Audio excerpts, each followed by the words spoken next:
یہ جو میرا عشق ہے تم سے او دلبرا.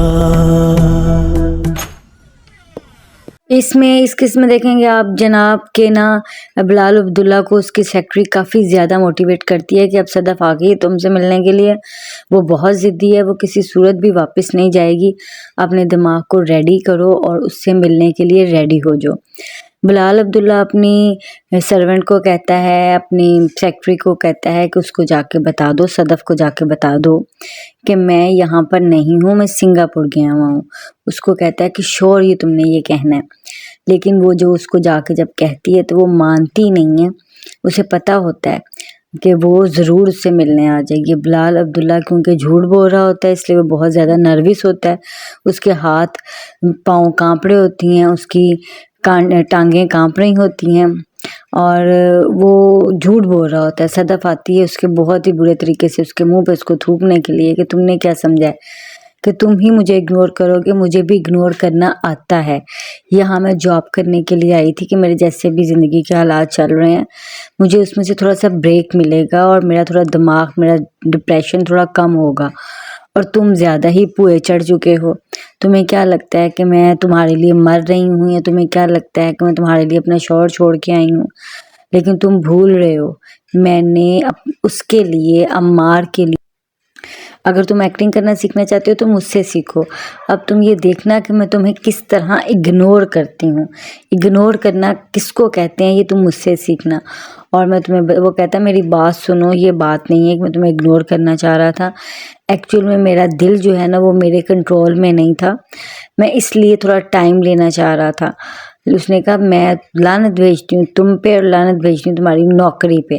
میں واپس جا رہی ہوں اور میں تمہیں ریزائن کر رہی ہوں. وہ کہتا ہے نہیں میری بات سنو. خیر وہ ہمیشہ کی طرح بغیر سوچے سمجھے فیصلے کرتی ہے, بغیر سوچے سمجھے چل پڑتی ہے. اس طرح کی دکھائی ہوئی ہے. اگر آپ مایا علی کی ایکٹنگ کو دیکھو تو اس نے ایکٹنگ بہت اچھی کی ہے. اس کو جس طرح کا اسکرپٹ دیا گیا اس نے اچھا پڑھا ہے اور ایکٹنگ میں اس نے جان ڈالی ہے. ٹھیک ہے, سب سے اچھی ایکٹنگ اس وقت اس ڈرامے میں مایا علی کی ہے. لیکن لکھنے والے نے اس دفعہ بہت ہی خراب اسکرپٹ لکھے ہیں, بہت ہی خراب اور سلو طریقے سے وہ سٹوری کو چلا رہا ہے. سٹوری ایسے چل رہی ہے جیسے بھئی کسی کی جان نکل رہی ہے آرام آرام سے. ساری قوم جو ہے نا اپنا ٹائم ویسٹ کرنے کے لیے بے قرار بیٹھی ہوئی ہے. وہ اس کو بتاتی ہے, اس کی جو سیکرٹری ہے, کہ نا وہ بڑا ڈس پوائنٹڈ ہوتا ہے, بڑا ہرٹ ہوتا ہے. تو وہ بھی بیچاری پیڑا سا منہ بنا کے واپس جا رہی ہوتی ہے. اتنی دیر میں عمار صاحب کا فون آتا ہے. وہ کہتا ہے میں لاسٹ ٹائم تم سے ملنا چاہتا ہوں, مجھے ملنے کے لیے ٹائم دو. وہ کہتی ہے آ جاؤ مل لیتے ہیں, ایسی کیا بات ہے. جب وہ آتی ہے, جب اس سے ملنے آتا ہے تو وہ کہتی ہے کہ تم کہتے تھے کہ تم میرے لیے زہر کھا سکتے ہو, تم میرے لیے مر سکتے ہو. تو وہ کہتا ہے ہاں اس میں کیا شک ہے, میں تمہارے لیے مر سکتا ہوں, میں تمہارے لیے زہر کھا سکتا ہوں. تو وہ کہتی ہے ٹھیک ہے اٹس اوکے, تم میرے لیے زہر کھا لو. تم میرے لیے جب زہر کھا لو گے تو مجھے یقین آ جائے گا میں تمہیں. اس نے, وہ کہتا ہے کہ اچھا ٹھیک ہے میں تیار ہوں. بہت بڑی بڑی باتیں کر رہا ہوتا ہے ایسے اپنے اوقات سے نکل کے, میں جیسے سارے مرد کسی بھی عورت کو پھنسانے کے لیے, سب لڑکے کسی بھی عورت کو پھنسانے کے لیے کہہ رہے ہوتے ہیں میں نا یہ چاند توڑ لاؤں گا اور یہ میں کیا کر دوں گا. اور جیسے ہی وہ اس کے دسترس میں آ جاتی ہے اس کے بعد اس کے بڑے بڑے دانت نکل آتے ہیں, اس کے سر پہ سینگ نکل آتے ہیں, اس کے اندر کا بھیڑیا جو ہے نا وہ جنم لے لیتا ہے. تو سیم ایسا ہی اس کے ساتھ بھی ہے. وہ بہت دعوے کر رہا ہوتا ہے اس کو پھانسنے کے لیے. تو وہ کہتی ہے کہ یہ اپنی لاسٹ تم نا تحریر لکھو جس پہ تم لکھو کہ میں خود سے, میں اپنی کی ہوئی کرتوتوں سے بہت شرمندہ ہوں, اس لیے میں دل برداشتہ ہو کر جو ہے وہ میں زہر کھا رہا ہوں. اور میرے مرنے کے بعد اس کا تعلق کسی کے ساتھ نہیں ہے. میری موت کا ذمہ دار جو ہے وہ کسی کو نہ ٹھہرایا جائے, اپنی موت کا ذمہ دار میں خود ہوں. وہ کہتی ہے کہ یہ لو اس پہ انگوٹھا لگاؤ, اس پہ سائن کرو اور کلمہ پڑھ لو.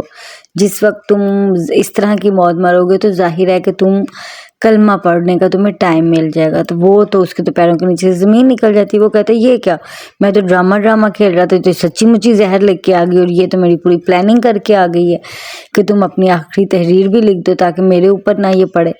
تو وہ خیر کافی بہانوں سے اس کو ٹالنے کی کوشش کرتا ہے کہ نہیں نہیں میں کچھ باتیں کرنا چاہتا ہوں تم سے، پہلے بیٹھ کے بات کر لو۔ وہ کہتی ہے تم یہ گولیاں کھاؤ، گولیاں کھانے کے بعد 50% چانس ہے کہ تم بچ جاؤ اور 50% چانس ہے کہ تم نہ بھی مرو۔ تو وہ کہتا ہے کہ اگر میں مر ہی گیا تو پھر میں باتیں کیا کروں گا؟ اور وہ کہتی میں نے جانا ہے، جلدی سے گولیاں کھاؤ۔ وہ کہتا ہے میں مر رہا ہوں یہاں اور تم چلی جاؤ گی؟ کہتی ہے نہیں، اگر تم مر جاؤ گے تو میں نہیں جاؤں گی، تمہیں ساتھ لے کے جاؤں گی۔ وہ کہتا ہے جب میں ہی مر جاؤں گا تو پھر؟ وہ کہتی ہے میں تمہیں پرومس کرتی ہوں تمہارے نام پہ ساری زندگی بیٹھی رہوں گی۔ وہ کہتا ہے نہیں میرا نا سانس گھٹ رہا ہے، کیونکہ اس نے سوچ لیا نا کہ اب میں تو ایسے برے طریقے میں پھنس گیا ہوں۔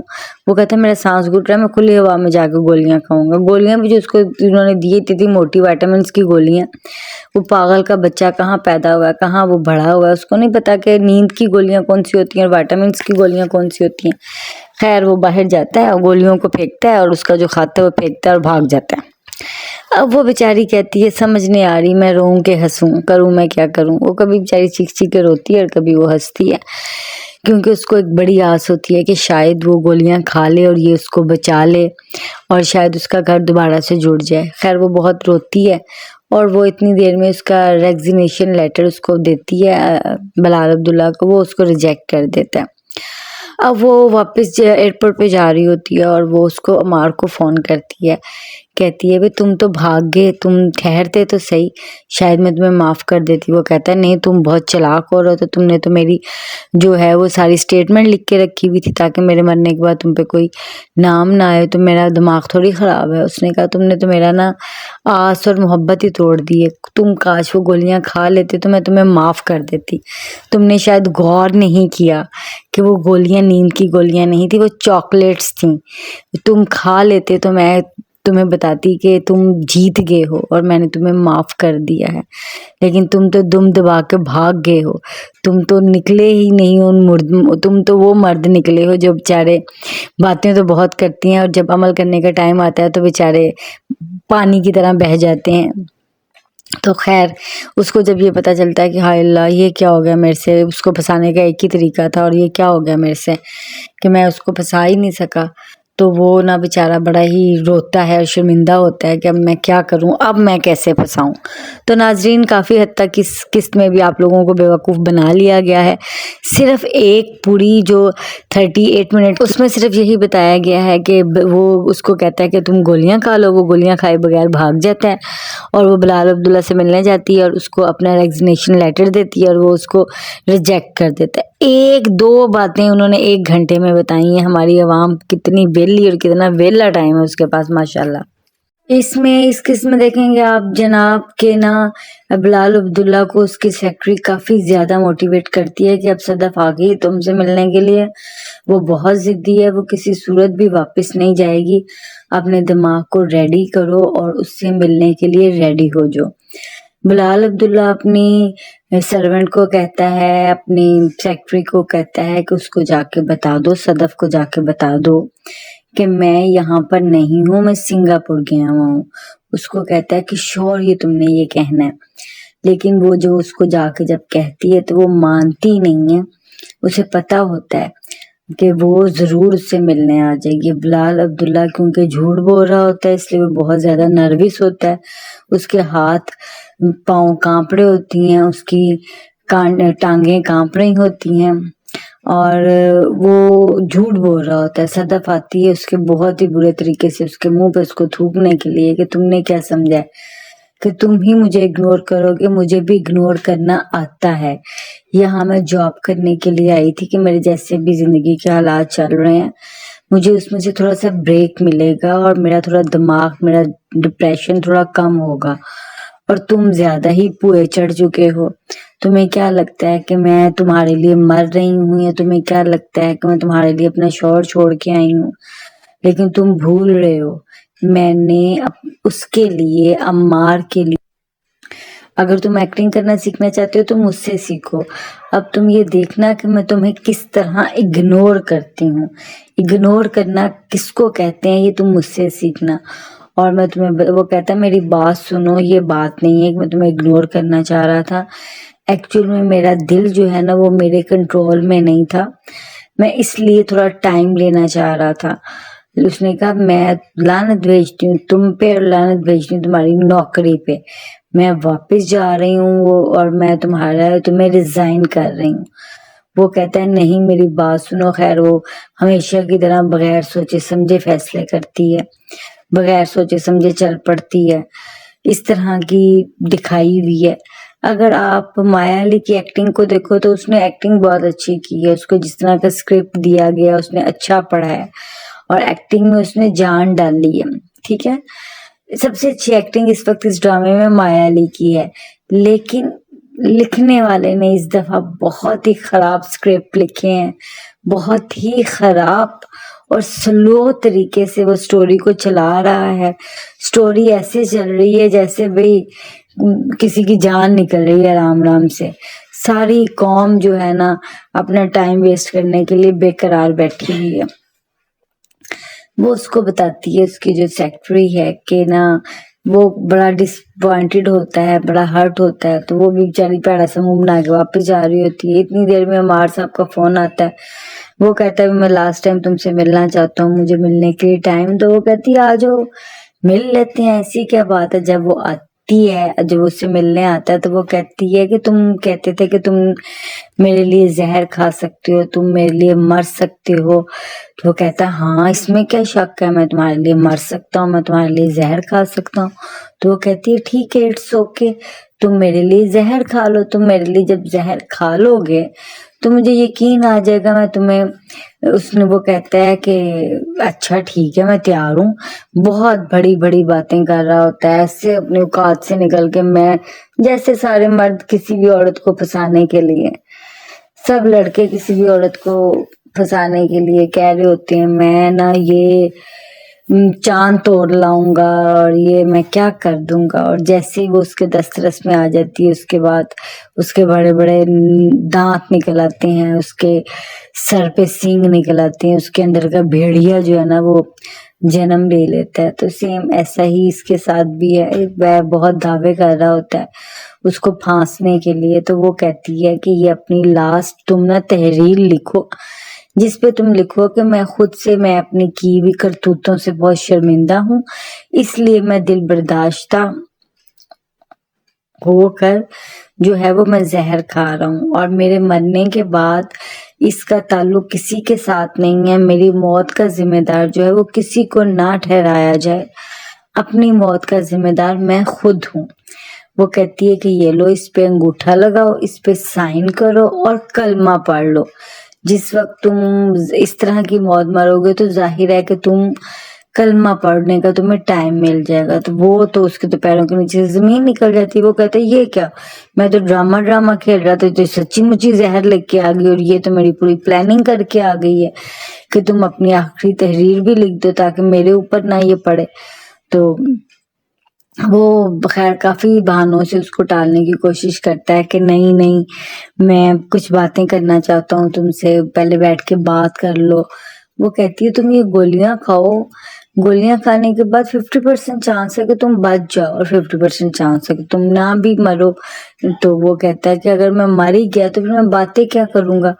اور وہ کہتی میں نے جانا ہے, جلدی سے گولیاں کھاؤ. وہ کہتا ہے میں مر رہا ہوں یا اور تم چلی جاؤ گی. کہتی ہے نہیں, اگر تم مر جاؤ گے تو میں نہیں جاؤں گی, تمہیں ساتھ لے کے جاؤں گی. وہ کہتا ہے جب میں ہی مر جاؤں گا تو پھر. وہ کہتی میں تمہیں پرومس کرتی ہوں تمہارے نام پہ ساری زندگی بیٹھی رہوں گی. وہ کہتا ہے نہیں میرا نا سانس گھٹ رہا ہے, کیونکہ اس نے سوچ لیا نا کہ اب میں تو ایسے برے طریقے میں پھنس گیا ہوں. وہ کہتا ہے میرا سانس گھٹ رہا ہے, میں کھلی ہوا میں جا کے گولیاں کھاؤں گا. گولیاں بھی جو اس کو انہوں نے دی تھی موٹی وائٹامنس کی گولیاں. وہ پاگل کا بچہ کہاں پیدا ہوا ہے, کہاں وہ بڑا ہوا ہے, اس کو نہیں پتا کہ نیند کی گولیاں کون سی ہوتی ہیں اور وائٹامنس کی گولیاں کون سی ہوتی ہیں. خیر وہ باہر جاتا ہے, گولیوں کو پھینکتا ہے اور اس کا جو کھاتا ہے وہ پھینکتا ہے اور بھاگ جاتا ہے. اب وہ بیچاری کہتی ہے سمجھ نہیں آ رہی میں روؤں کہ ہنسوں, کروں میں کیا کروں. وہ کبھی بیچاری چیخ چیخ کے روتی ہے اور کبھی وہ ہنستی ہے, کیونکہ اس کو ایک بڑی آس ہوتی ہے کہ شاید وہ گولیاں کھا لے اور یہ اس کو بچا لے اور شاید اس کا گھر دوبارہ سے جڑ جائے. خیر وہ بہت روتی ہے اور وہ اتنی دیر میں اس کا ریزگنیشن لیٹر اس کو دیتی ہے بلال عبداللہ کو, وہ اس کو ریجیکٹ کر دیتا ہے. اب وہ واپس ایئرپورٹ پہ جا رہی ہوتی ہے اور وہ اس کو عمار کو فون کرتی ہے، کہتی ہے تم تو بھاگ گئے، تم ٹھہرتے تو صحیح، شاید میں تمہیں معاف کر دیتی۔ وہ کہتا ہے نہیں، تم بہت چلاک ہو رہے ہو، تو تم نے تو میری جو ہے وہ ساری اسٹیٹمنٹ لکھ کے رکھی ہوئی تھی تاکہ میرے مرنے کے بعد تم پہ کوئی نام نہ آئے، تو میرا دماغ تھوڑی خراب ہے۔ اس نے کہا تم نے تو میرا نا آس اور محبت ہی توڑ دی ہے، تم کاش وہ گولیاں کھا لیتے تو میں تمہیں معاف کر دیتی۔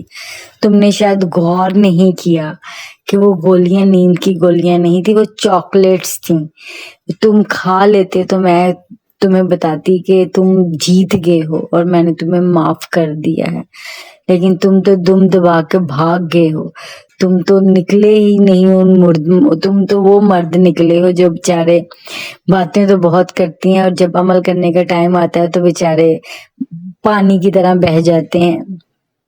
تو خیر اس کو جب یہ پتا چلتا ہے کہ ہائے اللہ یہ کیا ہو گیا میرے سے، اس کو پھنسانے کا ایک ہی طریقہ تھا اور یہ کیا ہو گیا میرے سے کہ میں اس کو پھنسا ہی نہیں سکا، تو وہ نا بیچارہ بڑا ہی روتا ہے اور شرمندہ ہوتا ہے کہ اب میں کیا کروں، اب میں کیسے پھنساؤں۔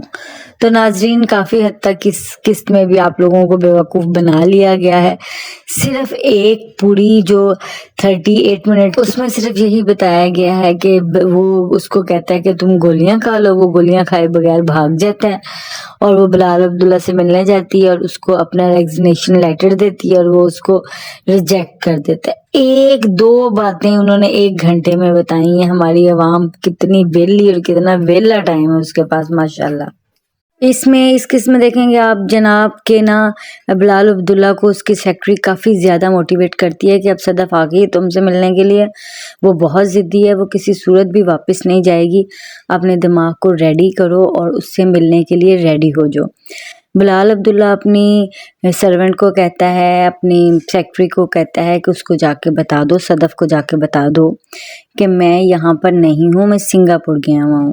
اس کو کہتا ہے کہ شور یہ تم نے یہ کہنا ہے، لیکن وہ جو اس کو جا کے جب کہتی ہے تو وہ مانتی نہیں ہے، اسے پتا ہوتا ہے کہ وہ ضرور اس سے ملنے آ جائے گی۔ بلال عبداللہ کیونکہ جھوٹ بول رہا ہوتا ہے اس لیے وہ بہت زیادہ نروس ہوتا ہے، اس کے ہاتھ پاؤں کانپ رہے ہوتی ہیں، اس کی ٹانگیں کانپ رہی ہوتی ہیں اور وہ جھوٹ بول رہا ہوتا ہے۔ صدف آتی ہے اس کے بہت ہی برے طریقے سے اس کے منہ پہ اس کو تھوکنے کے لیے کہ تم نے کیا سمجھا ہے کہ تم ہی مجھے اگنور کرو گے، مجھے بھی اگنور کرنا آتا ہے، یہاں میں جاب کرنے کے لیے آئی تھی کہ میرے جیسے بھی زندگی کے حالات چل رہے ہیں مجھے اس میں سے تھوڑا سا بریک ملے گا اور میرا تھوڑا دماغ، میرا ڈپریشن تھوڑا کم ہوگا، اور تم زیادہ ہی پوئے چڑھ چکے ہو۔ تمہیں کیا لگتا ہے کہ میں تمہارے لیے مر رہی ہوں، یا تمہیں کیا لگتا ہے کہ میں تمہارے لیے اپنا شوہر چھوڑ کے آئی ہوں؟ لیکن تم بھول رہے ہو میں نے اس کے لیے، عمار کے لیے، اگر تم ایکٹنگ کرنا سیکھنا چاہتے ہو تو مجھ سے سیکھو۔ اب تم یہ دیکھنا کہ میں تمہیں کس طرح اگنور کرتی ہوں، اگنور کرنا کس کو کہتے ہیں یہ تم مجھ سے سیکھنا۔ اور میں تمہیں، وہ کہتا ہے میری بات سنو، یہ بات نہیں ہے کہ میں تمہیں اگنور کرنا چاہ رہا تھا، ایکچوئل میں میرا دل جو ہے نا وہ میرے کنٹرول میں نہیں تھا، میں اس لیے تھوڑا ٹائم لینا چاہ رہا تھا۔ اس نے کہا میں لعنت بھیجتی ہوں تم پہ اور لعنت بھیجتی ہوں تمہاری نوکری پہ، میں واپس جا رہی ہوں اور میں تمہیں ریزائن کر رہی ہوں۔ وہ کہتا ہے نہیں میری بات سنو۔ خیر وہ ہمیشہ کی طرح بغیر سوچے سمجھے فیصلے کرتی ہے، بغیر سوچے سمجھے چل پڑتی ہے، اس طرح کی دکھائی ہوئی ہے۔ اگر آپ مایا علی کی ایکٹنگ کو دیکھو تو اس نے ایکٹنگ بہت اچھی کی ہے، اس کو جس طرح کا اسکرپٹ دیا گیا اس نے اچھا پڑھا ہے اور ایکٹنگ میں اس نے جان ڈالی ہے، ٹھیک ہے۔ سب سے اچھی ایکٹنگ اس وقت اس ڈرامے میں مایا علی کی ہے، لیکن لکھنے والے نے اس دفعہ بہت ہی خراب اسکرپٹ لکھے ہیں، بہت ہی خراب اور سلو طریقے سے وہ سٹوری کو چلا رہا ہے۔ سٹوری ایسے چل رہی ہے جیسے بھئی کسی کی جان نکل رہی ہے آرام آرام سے، ساری قوم جو ہے نا اپنا ٹائم ویسٹ کرنے کے لیے بے قرار بیٹھی ہوئی ہے۔ وہ اس کو بتاتی ہے، اس کی جو سیکرٹری ہے کہ نا وہ بڑا ڈسپوائنٹڈ ہوتا ہے، بڑا ہرٹ ہوتا ہے، تو وہ بھی بیچاری پیڑا سا منہ بنا کے واپس جا رہی ہوتی ہے۔ اتنی دیر میں عمار صاحب کا فون آتا ہے، وہ کہتا ہے میں لاسٹ ٹائم تم سے ملنا چاہتا ہوں، مجھے ملنے کے لیے ٹائم دو۔ وہ کہتی ہے آ جاؤ مل لیتے ہیں، ایسی کیا بات ہے۔ جب وہ کہتی ہے جب اس سے ملنے آتا ہے تو وہ کہتی ہے کہ تم کہتے تھے کہ تم میرے لیے زہر کھا سکتے ہو, تم میرے لیے مر سکتے ہو. تو وہ کہتا ہے ہاں اس میں کیا شک ہے, میں تمہارے لیے مر سکتا ہوں, میں تمہارے لیے زہر کھا سکتا ہوں. تو وہ کہتی ہے ٹھیک ہے اٹس اوکے, تم میرے لیے زہر کھا لو, تم میرے لیے جب زہر کھا لو گے تو مجھے یقین آ جائے گا میں تمہیں. وہ کہتا ہے کہ اچھا ٹھیک ہے میں تیار ہوں. بہت بڑی بڑی باتیں کر رہا ہوتا ہے ایسے اپنے اوقات سے نکل کے, میں جیسے سارے مرد کسی بھی عورت کو پھنسانے کے لیے, سب لڑکے کسی بھی عورت کو پھنسانے کے لیے کہہ رہے ہوتے ہیں میں نا یہ چاند توڑ لاؤں گا اور یہ میں کیا کر دوں گا. اور جیسے ہی وہ اس کے دسترس میں آ جاتی ہے اس کے بعد اس کے بڑے بڑے دانت نکل آتے ہیں, اس کے سر پہ سینگ نکل آتے ہیں, اس کے اندر کا بھیڑیا جو ہے نا وہ جنم لے لیتا ہے. تو سیم ایسا ہی اس کے ساتھ بھی ہے, وہ بہت دعوے کر رہا ہوتا ہے اس کو پھانسنے کے لیے. تو وہ کہتی ہے کہ یہ اپنی لاسٹ تم نا تحریر لکھو جس پہ تم لکھو کہ میں خود سے میں اپنی کی ہوئی کرتوتوں سے بہت شرمندہ ہوں, اس لیے میں دل برداشتہ ہو کر جو ہے وہ میں زہر کھا رہا ہوں, اور میرے مرنے کے بعد اس کا تعلق کسی کے ساتھ نہیں ہے. میری موت کا ذمہ دار جو ہے وہ کسی کو نہ ٹھہرایا جائے, اپنی موت کا ذمہ دار میں خود ہوں.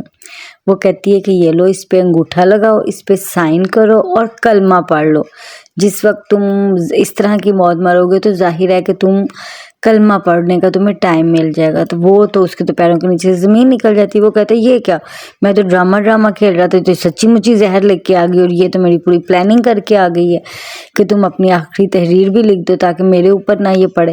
تو وہ خیر کافی بہانوں سے اس کو ٹالنے کی کوشش کرتا ہے کہ نہیں میں کچھ باتیں کرنا چاہتا ہوں تم سے, پہلے بیٹھ کے بات کر لو.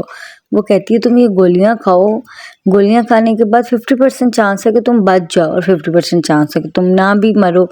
تو وہ کہتا ہے کہ اگر میں مر ہی گیا تو پھر میں باتیں کیا کروں گا. اور وہ کہتی ہے میں نے جانا ہے, جلدی سے گولیاں کھاؤ. وہ کہتا ہے میں مر رہا ہوں یہاں اور تم چلی جاؤ گی. کہتی ہے نہیں, اگر تم مر جاؤ گے تو میں نہیں جاؤں گی, تمہیں ساتھ لے کے جاؤں گی. وہ کہتا ہے جب میں ہی مر جاؤں گا تو پھر. وہ کہتی ہے میں تمہیں پرومس کرتی ہوں تمہارے نام پہ ساری زندگی بیٹھی رہوں گی. وہ کہتا ہے نہیں میرا نا سانس گھٹ رہا ہے, کیونکہ اس نے سوچ لیا نا کہ اب میں تو ایسے برے طریقے میں پھنس گیا ہوں. وہ کہتا ہے میرا سانس گھٹ رہا ہے, میں کھلی ہوا میں جا کے گولیاں کھاؤں گا. گولیاں بھی جو اس کو انہوں نے دی تھی موٹی وائٹامنس کی گولیاں. وہ پاگل کا بچہ کہاں پیدا ہوا ہے, کہاں وہ بڑا ہوا ہے, اس کو نہیں پتا کہ نیند کی گولیاں کون سی ہوتی ہیں اور وائٹامنس کی گولیاں کون سی ہوتی ہیں. خیر وہ باہر جاتا ہے اور گولیوں کو پھینکتا ہے, اور اس کا جو کھاتا ہے وہ پھینکتا ہے اور بھاگ جاتا ہے. اب وہ بیچاری کہتی ہے سمجھ نہیں آ رہی, میں روؤں کہ ہنسوں, کروں میں کیا کروں. وہ کبھی بیچاری چیخ چیخ کے روتی ہے اور کبھی وہ ہنستی ہے, کیونکہ اس کو ایک بڑی آس ہوتی ہے کہ شاید وہ گولیاں کھا لے اور یہ اس کو بچا لے اور شاید اس کا گھر دوبارہ سے جڑ جائے. خیر وہ بہت روتی ہے اور وہ اتنی دیر میں اس کا ریگزینیشن لیٹر اس کو دیتی ہے بلال عبداللہ کو. وہ اس کو ریجیکٹ کر دیتا ہے. اب وہ واپس ایئرپورٹ پہ جا رہی ہوتی ہے اور وہ اس کو عمار کو فون کرتی ہے, کہتی ہے بھئی تم تو بھاگ گئے, تم ٹھہرتے تو صحیح, شاید میں تمہیں معاف کر دیتی. وہ کہتا ہے نہیں تم بہت چلاک ہو رہے ہو, تم نے تو میری جو ہے وہ ساری سٹیٹمنٹ لکھ کے رکھی ہوئی تھی تاکہ میرے مرنے کے بعد تم پہ کوئی نام نہ آئے, تو میرا دماغ تھوڑی خراب ہے. اس نے کہا تم نے تو میرا نا آس اور محبت ہی توڑ دی ہے, تم کاش وہ گولیاں کھا لیتے تو میں تمہیں معاف کر دیتی. تم نے شاید غور نہیں کیا کہ وہ گولیاں نیند کی گولیاں نہیں تھی, وہ چاکلیٹس تھیں. تم کھا لیتے تو میں تمہیں بتاتی کہ تم جیت گئے ہو اور میں نے تمہیں معاف کر دیا ہے, لیکن تم تو دم دبا کے بھاگ گئے ہو. تم تو نکلے ہی نہیں, تم تو وہ مرد نکلے ہو جو بیچارے باتیں تو بہت کرتی ہیں اور جب عمل کرنے کا ٹائم آتا ہے تو بیچارے پانی کی طرح بہہ جاتے ہیں. تو خیر اس کو جب یہ پتا چلتا ہے کہ ہائے اللہ یہ کیا ہو گیا میرے سے, اس کو پھنسانے کا ایک ہی طریقہ تھا اور یہ کیا ہو گیا میرے سے کہ میں اس کو پھنسا ہی نہیں سکا, تو وہ نا بیچارہ بڑا ہی روتا ہے اور شرمندہ ہوتا ہے کہ اب میں کیا کروں, اب میں کیسے پھنساؤں. تو ناظرین کافی حد تک اس قسط میں بھی آپ لوگوں کو بیوقوف بنا لیا گیا ہے. صرف ایک پوری جو 38 منٹ اس میں صرف یہی بتایا گیا ہے کہ وہ اس کو کہتا ہے کہ تم گولیاں کھا لو. وہ گولیاں کھائے بغیر بھاگ جاتا ہے اور وہ بلال عبداللہ سے ملنے جاتی ہے اور اس کو اپنا ریگزینیشن لیٹر دیتی ہے اور وہ اس کو ریجیکٹ کر دیتا ہے. ایک دو باتیں انہوں نے 1 گھنٹے میں بتائی ہیں. ہماری عوام کتنی ویلی اور کتنا ویلا ٹائم ہے اس کے پاس ماشاءاللہ. اس میں اس قسم میں دیکھیں گے آپ جناب کے نا بلال عبداللہ کو اس کی سیکرٹری کافی زیادہ موٹیویٹ کرتی ہے کہ اب صدف آ گئی تم سے ملنے کے لیے. وہ بہت ضدی ہے, وہ کسی صورت بھی واپس نہیں جائے گی. اپنے دماغ کو ریڈی کرو اور اس سے ملنے کے لیے ریڈی ہو جو. بلال عبداللہ اپنی سرونٹ کو کہتا ہے, اپنی سیکرٹری کو کہتا ہے کہ اس کو جا کے بتا دو, صدف کو جا کے بتا دو کہ میں یہاں پر نہیں ہوں, میں سنگاپور گیا ہوا ہوں. اس کو کہتا ہے کہ شور یہ تم نے یہ کہنا ہے. لیکن وہ جو اس کو جا کے جب کہتی ہے تو وہ مانتی نہیں ہے. اسے پتا ہوتا ہے کہ وہ ضرور اس سے ملنے آ جائے گی. بلال عبداللہ کیونکہ جھوٹ بول رہا ہوتا ہے اس لیے وہ بہت زیادہ نروس ہوتا ہے. اس کے ہاتھ پاؤں کانپ رہے ہوتی ہیں, اس کی ٹانگیں کانپ رہی ہوتی ہیں اور وہ جھوٹ بول رہا ہوتا ہے. صدف آتی ہے اس کے بہت ہی برے طریقے سے اس کے منہ پہ اس کو تھوکنے کے لیے کہ تم نے کیا سمجھا ہے کہ تم ہی مجھے اگنور کرو گے, مجھے بھی اگنور کرنا آتا ہے. یہاں میں جاب کرنے کے لیے آئی تھی کہ میرے جیسے بھی زندگی کے حالات چل رہے ہیں مجھے اس میں سے تھوڑا سا بریک ملے گا اور میرا تھوڑا دماغ, میرا ڈپریشن تھوڑا کم ہوگا. اور تم زیادہ ہی پوئے چڑھ چکے ہو. تمہیں کیا لگتا ہے کہ میں تمہارے لیے مر رہی ہوں, یا تمہیں کیا لگتا ہے کہ میں تمہارے لیے اپنا شوہر چھوڑ کے آئی ہوں. لیکن تم بھول رہے ہو میں نے اس کے لیے, عمار کے لیے, اگر تم ایکٹنگ کرنا سیکھنا چاہتے ہو تو مجھ سے سیکھو. اب تم یہ دیکھنا کہ میں تمہیں کس طرح اگنور کرتی ہوں. اگنور کرنا کس کو کہتے ہیں یہ تم مجھ سے سیکھنا. اور میں تمہیں, وہ کہتا ہے میری بات سنو, یہ بات نہیں ہے کہ میں تمہیں اگنور کرنا چاہ رہا تھا. ایکچوئل میں میرا دل جو ہے نا وہ میرے کنٹرول میں نہیں تھا, میں اس لیے تھوڑا ٹائم لینا چاہ رہا تھا. اس نے کہا میں لعنت بھیجتی ہوں تم پہ اور لعنت بھیجتی ہوں تمہاری نوکری پہ. میں واپس جا رہی ہوں اور میں تمہیں ریزائن کر رہی ہوں. وہ کہتا ہے نہیں میری بات سنو. خیر وہ ہمیشہ کی طرح بغیر سوچے سمجھے فیصلے کرتی ہے, بغیر سوچے سمجھے چل پڑتی ہے. اس طرح کی دکھائی ہوئی ہے. اگر آپ مایا علی کی ایکٹنگ کو دیکھو تو اس نے ایکٹنگ بہت اچھی کی ہے. اس کو جس طرح کا اسکرپٹ دیا گیا اس نے اچھا پڑھا ہے اور ایکٹنگ میں اس نے جان ڈالی ہے. ٹھیک ہے, سب سے اچھی ایکٹنگ اس وقت اس ڈرامے میں مایا علی کی ہے. لیکن لکھنے والے نے اس دفعہ بہت ہی خراب اسکرپٹ لکھے ہیں, بہت ہی خراب اور سلو طریقے سے وہ سٹوری کو چلا رہا ہے. سٹوری ایسے چل رہی ہے جیسے بھئی کسی کی جان نکل رہی ہے آرام آرام سے. ساری قوم جو ہے نا اپنا ٹائم ویسٹ کرنے کے لیے بے قرار بیٹھی ہوئی ہے. وہ اس کو بتاتی ہے, اس کی جو سیکرٹری ہے, کہ نا وہ بڑا ڈسپوائنٹڈ ہوتا ہے, بڑا ہرٹ ہوتا ہے. تو وہ بھی بیچاری پیڑا سا منہ بنا کے واپس جا رہی ہوتی ہے. اتنی دیر میں عمار صاحب کا فون آتا ہے. وہ کہتا ہے میں لاسٹ ٹائم تم سے ملنا چاہتا ہوں, مجھے ملنے کے لیے ٹائم دو. وہ کہتی ہے آ جاؤ مل لیتے ہیں, ایسی کیا بات ہے. جب وہ آتی ہے, جب اس سے ملنے آتا ہے تو وہ کہتی ہے کہ تم کہتے تھے کہ تم میرے لیے زہر کھا سکتے ہو, تم میرے لیے مر سکتے ہو. تو وہ کہتا ہے ہاں اس میں کیا شک ہے, میں تمہارے لیے مر سکتا ہوں, میں تمہارے لیے زہر کھا سکتا ہوں. تو وہ کہتی ہے ٹھیک ہے اٹس اوکے, تم میرے لیے زہر کھا لو. تم میرے لیے جب زہر کھا لو گے تو مجھے یقین آ جائے گا میں تمہیں. اس نے, وہ کہتا ہے کہ اچھا ٹھیک ہے میں تیار ہوں. بہت بڑی بڑی باتیں کر رہا ہوتا ہے ایسے اپنے اوقات سے نکل کے, میں جیسے سارے مرد کسی بھی عورت کو پھنسانے کے لیے, سب لڑکے کسی بھی عورت کو پھنسانے کے لیے کہہ رہے ہوتے ہیں میں نا یہ چاند توڑ لاؤں گا اور یہ میں کیا کر دوں گا. اور جیسے ہی وہ اس کے دسترس میں آ جاتی ہے اس کے بعد اس کے بڑے بڑے دانت نکل آتے ہیں, اس کے سر پہ سینگ نکل آتے ہیں, اس کے اندر کا بھیڑیا جو ہے نا وہ جنم لے لیتا ہے. تو سیم ایسا ہی اس کے ساتھ بھی ہے. وہ بہت دعوے کر رہا ہوتا ہے اس کو پھانسنے کے لیے. تو وہ کہتی ہے کہ یہ اپنی لاسٹ تم نا تحریر لکھو جس پہ تم لکھو کہ میں خود سے, میں اپنی کی ہوئی کرتوتوں سے بہت شرمندہ ہوں, اس لیے میں دل برداشتہ ہو کر جو ہے وہ میں زہر کھا رہا ہوں. اور میرے مرنے کے بعد اس کا تعلق کسی کے ساتھ نہیں ہے. میری موت کا ذمہ دار جو ہے وہ کسی کو نہ ٹھہرایا جائے, اپنی موت کا ذمہ دار میں خود ہوں. وہ کہتی ہے کہ یہ لو, اس پہ انگوٹھا لگاؤ, اس پہ سائن کرو اور کلمہ پڑھ لو. جس وقت تم اس طرح کی موت مرو گے تو ظاہر ہے کہ تم کلمہ پڑھنے کا تمہیں ٹائم مل جائے گا. تو وہ تو اس کے تو پیروں کے نیچے سے زمین نکل جاتی. وہ کہتا ہے یہ کیا, میں تو ڈرامہ کھیل رہا تھا, تو سچی مچی زہر لے کے آ گئی, اور یہ تو میری پوری پلاننگ کر کے آ گئی ہے کہ تم اپنی آخری تحریر بھی لکھ دو تاکہ میرے اوپر نہ یہ پڑے. تو وہ خیر کافی بہانوں سے اس کو ٹالنے کی کوشش کرتا ہے کہ نہیں میں کچھ باتیں کرنا چاہتا ہوں تم سے, پہلے بیٹھ کے بات کر لو. وہ کہتی ہے تم یہ گولیاں کھاؤ, گولیاں کھانے کے بعد 50% چانس ہے کہ تم بچ جاؤ اور 50% چانس ہے کہ تم نہ بھی مرو. تو وہ کہتا ہے کہ اگر میں مر ہی گیا تو پھر میں باتیں کیا کروں گا. اور وہ کہتی ہے میں نے جانا ہے, جلدی سے گولیاں کھاؤ. وہ کہتا ہے میں مر رہا ہوں یہاں اور تم چلی جاؤ گی. کہتی ہے نہیں, اگر تم مر جاؤ گے تو میں نہیں جاؤں گی, تمہیں ساتھ لے کے جاؤں گی.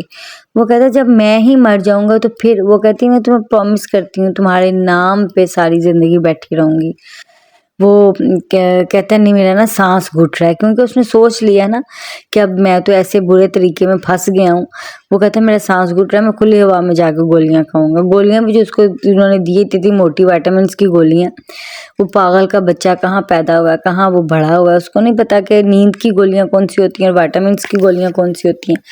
خیر وہ باہر جاتا ہے, گولیوں کو پھینکتا ہے اور اس کا جو کھاتا ہے وہ پھینکتا ہے اور بھاگ جاتا ہے. اب وہ بیچاری کہتی ہے سمجھ نہیں آ رہی میں روؤں کہ ہنسوں, کروں میں کیا کروں. وہ کبھی بیچاری چیخ چیخ کے روتی ہے اور کبھی وہ ہنستی ہے, کیونکہ اس کو ایک بڑی آس ہوتی ہے کہ شاید وہ گولیاں کھا لے اور یہ اس کو بچا لے اور شاید اس کا گھر دوبارہ سے جڑ جائے. خیر وہ بہت روتی ہے اور وہ اتنی دیر میں اس کا ریزگنیشن لیٹر اس کو دیتی ہے بلال عبداللہ کو. وہ اس کو ریجیکٹ کر دیتا ہے. اب وہ واپس ایئرپورٹ پہ جا رہی ہوتی ہے اور وہ اس کو عمار کو فون کرتی ہے, کہتی ہے تم تو بھاگ گئے, تم ٹھہرتے تو صحیح, شاید میں تمہیں معاف کر دیتی. وہ کہتا ہے نہیں تم بہت چلاک ہو رہے, تو تم نے تو میری جو ہے وہ ساری اسٹیٹمنٹ لکھ کے رکھی ہوئی تھی تاکہ میرے مرنے کے بعد تم پہ کوئی نام نہ آئے, تو میرا دماغ تھوڑی خراب ہے. اس نے کہا تم نے تو میرا نا آس اور محبت ہی توڑ دی ہے, تم کاش وہ گولیاں کھا لیتے تو میں تمہیں معاف کر دیتی. تم نے شاید غور نہیں کیا کہ وہ گولیاں نیند کی گولیاں نہیں تھی, وہ چاکلیٹس تھیں. تم کھا لیتے تو میں تمہیں بتاتی کہ تم جیت گئے ہو اور میں نے تمہیں معاف کر دیا ہے, لیکن تم تو دم دبا کے بھاگ گئے ہو. تم تو نکلے ہی نہیں, تم تو وہ مرد نکلے ہو جو بیچارے باتیں تو بہت کرتی ہیں اور جب عمل کرنے کا ٹائم آتا ہے تو بیچارے پانی کی طرح بہہ جاتے ہیں. تو خیر اس کو جب یہ پتا چلتا ہے کہ ہائے اللہ یہ کیا ہو گیا میرے سے, اس کو پھنسانے کا ایک ہی طریقہ تھا اور یہ کیا ہو گیا میرے سے کہ میں اس کو پھنسا ہی نہیں سکا, تو وہ نا بیچارہ بڑا ہی روتا ہے اور شرمندہ ہوتا ہے کہ اب میں کیا کروں, اب میں کیسے پھنساؤں.